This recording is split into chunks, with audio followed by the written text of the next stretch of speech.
This is to be the first in a series of videos to which I believe it is time to bring out some necessary facts, with keeping in mind the goal being my children.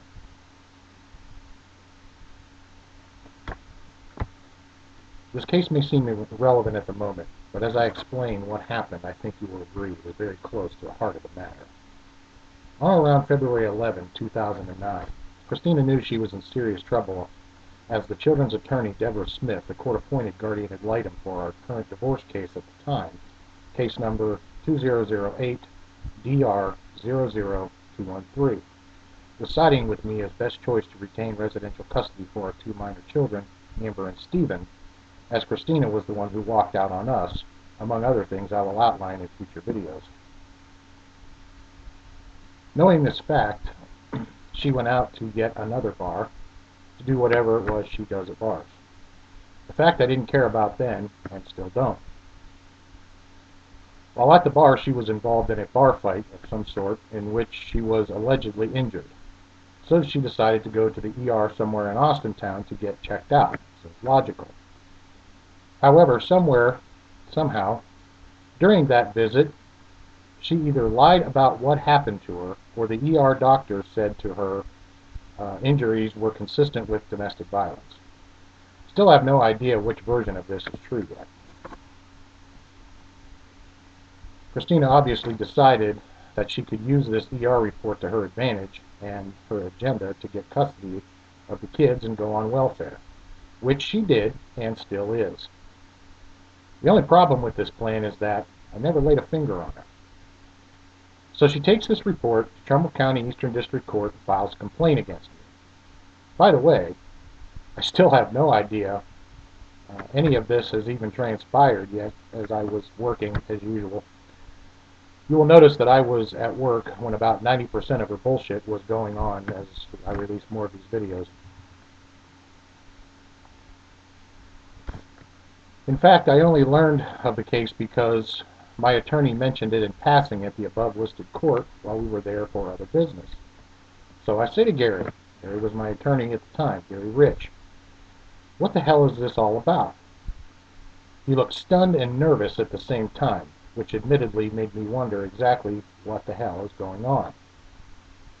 Gary starts to ask me questions about the alleged DV, to which, up until that moment, I had absolutely no idea what in the hell he was talking about. I say to Gary, I was not arrested, I was not read my rights, I was not arraigned in front of a judge. Hell, I was never even questioned by police, and until this moment I had no knowledge of any violence, domestic or otherwise. Now I'm pissed because I know exactly what Christina is up to. So I say to Gary, I want to go to court over this because I can prove this never happened. I knew that once the truth came out, Christina filed false reports, basically perjured herself in other words, she would go to jail and my problems would be over. But there's always a but. This is not what happened. And against my express orders, Gary goes to Christina and her lawyer, tells her exactly what I just got done saying. He comes back and tells me that she is going to drop the charges. First of all, what happened to my attorney-client privilege? I mean, I paid the son of a bitch $5,000 to represent my interest and follow my orders. Why didn't Gary pursue this as malicious prosecution? Because that is the textbook definition of what it is. So here's the crux of the facts and why I won't step foot in Ohio unless accompanied by a police officer in a court order to do so. I was charged and convicted of a crime and I still have no knowledge of, nor did I participate in. Hell, I can't even say for sure Christina was injured without the police report of the bar fight. And I still have yet to see the alleged ER doctor's report that prompted this case to begin with. So if you want to know why I refuse to go there, it is the only place they can legally violate your rights of due process without fear of repercussion, and the lawyers participate in it. So here we are today, And the situation still haunts me, as I had no history of anything up until that moment, and still the only thing on my record, and still hinders me in which ways that you can't possibly imagine. Because on paper, the event actually, it appears that the event actually happened, and we just kissed and made up.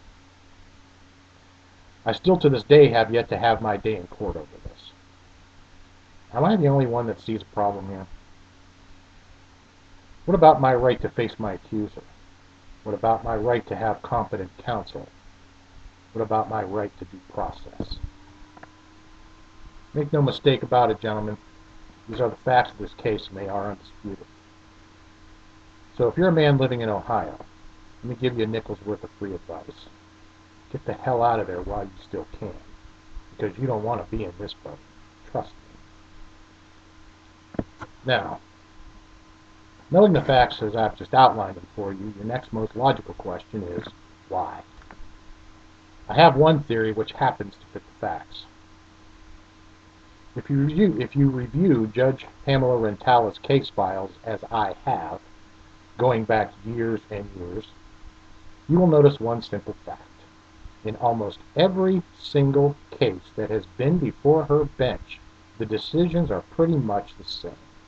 Custody to the mother, father ordered to pay, fill in the blank for the amount. It is as if she is using a rubber stamp and simply moves on to the next one. Now, I'm no expert, but doesn't it seem a tad unreasonable that almost every single case that comes before her reads exactly the same way? Again, where's the father's right to due process and to be heard at court? I can tell you from experience that roughly 90% or better of the hearings that go on in her court happen behind closed doors. And you, as a party to the case, have no knowledge of, or have any participation in, what they're up to. Guys, you can be guaranteed one thing. If they're trying to hide, they are up to something.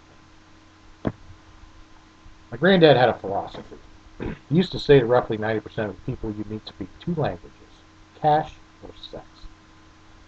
Now, knowing what I know, I'm betting cash is the language here. The fact that I have it, and the fact that they want it, because as I've already said, she is still on welfare, or disability, or whatever the hell you call it. It's all the same to me, because I've worked my ass off my entire life, going to work rested or tired, sick or well, dead or alive. I've earned what I have, and I'll be damned if this bitch, or any other bitch, is going to take it away from me. This is your liberal agenda hard at work, folks. Believe it.